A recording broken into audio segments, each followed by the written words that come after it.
మా ఫ్రెండ్స్ ఇద్దరు రమేష్ సురేష్ బ్యాంకు పోయి 5 lakhs పర్సనల్ లోన్ అప్లై చేశారు. రమేష్ కి ఓన్లీ 10% కి పర్సనల్ లోన్ వచ్చింది, కానీ సురేష్ కి మాత్రం 14% కి పర్సనల్ లోన్ వచ్చింది.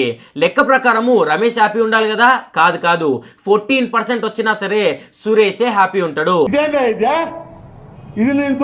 ఎందుకంటే సురేష్ కి 14% రెడ్యూసింగ్ బ్యాలెన్స్ ఇంట్రెస్ట్ పేమెంట్ మీద వచ్చింది, కానీ రమేష్ కి ఆ 10% ఫ్లాట్ ఇంట్రెస్ట్ రేట్ కి వచ్చింది. ఎగ్జాంపుల్ తో చెప్తే చూడుర్రి, ఇప్పుడు ఒక 5 లక్షలు మనం పర్సనల్ లోన్ తీసుకున్నాం, ఫ్లాట్ ఇంట్రెస్ట్ రేట్ కి తీసుకున్నాము. ప్రతి నెల ఈఎంఐ ఒక 10,000 కడతాం, అంటే సంవత్సరానికి బ్యాంక్ ఎంత కట్టినట్టు 1,20,000 సంవత్సరానికి కట్టినట్టు. ఇప్పుడు 10% ఇయర్ అంటే 5 లక్షలకి 10% ఎంత 50,000 ఇంట్రెస్ట్, అంటే 1,20,000 50,000 ఇంట్రెస్ట్ వెళ్ళిపోతుంది, 70,000 ప్రిన్సిపల్ అంటే అస్సలకి వెళ్ళిపోతుంది. కానీ నెక్స్ట్ ఇయర్ మొత్తం 5 lakhs కి ఈఎంఐ ఎంత ఉంది, సేమ్ ఈఎంఐ మనకి రమేష్ కడతాడు. కానీ సురేష్ కి ఏంది 5 లక్షలల్లా 70,000 ఆల్రెడీ కట్టేసిండు కదా.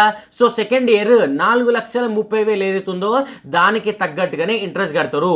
సో ఇంట్రెస్ట్ మనకి తక్కువ ఉంది ఎక్కువ ఉంది అనేది మ్యాటర్ కాదు, రెడ్యూసింగ్ బ్యాలెన్స్ మీద ఉందా లేకపోతే ఫ్లాట్ ఉందా ఇది మాత్రం తప్పకుండా చూసుకోవాలి. సో ఈ కాన్సెప్ట్ గురించి మీరేమనుకుంటారో కామెంట్ సెక్షన్ లో కామెంట్ చేయండి.